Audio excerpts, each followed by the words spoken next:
It's a really exciting time to be in Cornwall just now for mining and mineral resources because there are multiple exploration projects for the ores of tin and tungsten and lithium, critical raw materials that we need for the energy transition. There's major clay mining still here, there's combined metals geothermal extraction being planned and deep geothermal energy too, so a whole range of resources being developed altogether. We know that the energy transition means moving from an age of fossil fuels through to what is really an age of metals. We have to have them to make things like batteries and wind turbines and all of our electronics and electric vehicles function properly. If we have the resources right here in the UK, that could be really helpful. It could be a lifeline for UK manufacturing industry in the near future. So there's no doubt we have to carry on producing more material, and of course we have to get that right. The United Nations Resource Management System is a framework that's been developed by the United Nations Economic Commission for Europe. This framework is a series of principles that you can use to have the sustainable development of resources in a region or on a national scale. It's not prescriptive, the UNRMS, it just provides that tick list of all the things that you need to consider in sustainable resource management.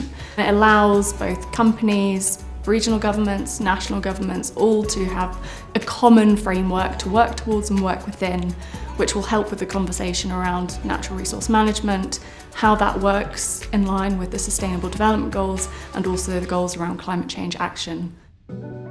In the UNRMS, we've simplified it to talk about the environmental aspects, social aspects, governance, which will immediately speak to mining companies who are very concerned with those things. And then we've also added circular economy. We need to make sure that the new operations for minerals and geothermal energy fit in with all the things that are going on here in Cornwall and make sure there's absolutely no pollution. In fact, nowadays what we aim for is if you have a mine anywhere near you, it should be a positive benefit for biodiversity and the environment. Socially, we need the operations to fit in with what the people of Cornwall aspire to. We need them to provide really good, well-paid jobs for people. We need them to absolutely be in partnership with the local communities. We need really good governance. We think there's a digital way of really integrating all the information. Who can see the underground? How do we know what's under our feet? We can do that now digitally in really good 3D visualization. I think the hardest part for us to get right is what we call the circular economy. That's what we're particularly researching on. Once you've made a metal, you can keep using it and reusing it and recycling. And how we get that materials stewardship right, can we work on that right from the very first stages of production so we really lead that agenda from here in Cornwall? And that's the kind of work that we're doing in our circular economy research projects and at Camborne School of Mines. The work we've been doing with the local enterprise partnership for the Cornwall and Isles of Scilly is around technology metals. This is an up-and-coming sector in the southwest. We have a lot of exploration projects, but also a really broad range of underlying consultancies, laboratories and practitioners in the area who work both locally and internationally. Cornwall wants to have a clean, green and equitable economy moving forwards, and it has a number of strategic sectors that it would like to align. The United Nations Resource Management System works really well for this because it allows you to look at different resources in different sectors and therefore understand how you can put in actions to help grow all of those sustainably together. By applying the UNRMS, we are able to look more holistically at the system, which has allowed us to identify areas where Cornwall has strengths, but also where there are certain weaknesses. So strengths in Cornwall and the UK would be things like health and safety. We've got a really strong health and safety inspectorate.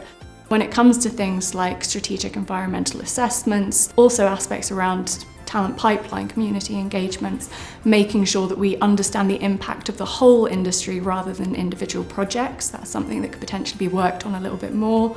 It shows that there's probably a need to do it on a more regional basis and have these things built into the sector from the very ground up.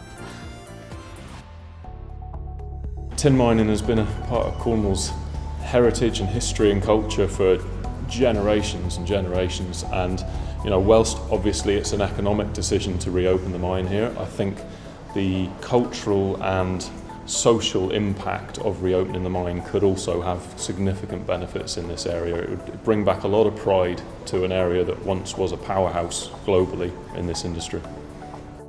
I think a lot of people don't realise quite how significant the tin deposits in Cornwall are. They are some of the highest grade tin deposits in the world.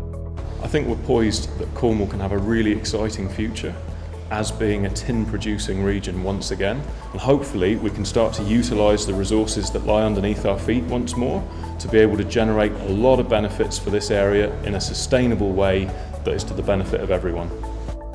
Cornwall has some 4,000 years of mining history, but in the 1800s particularly, it was absolutely at the forefront of innovation, and we want to make sure, as mining comes round again, that we are at the forefront of doing it in the absolute best possible way for everybody here in Cornwall.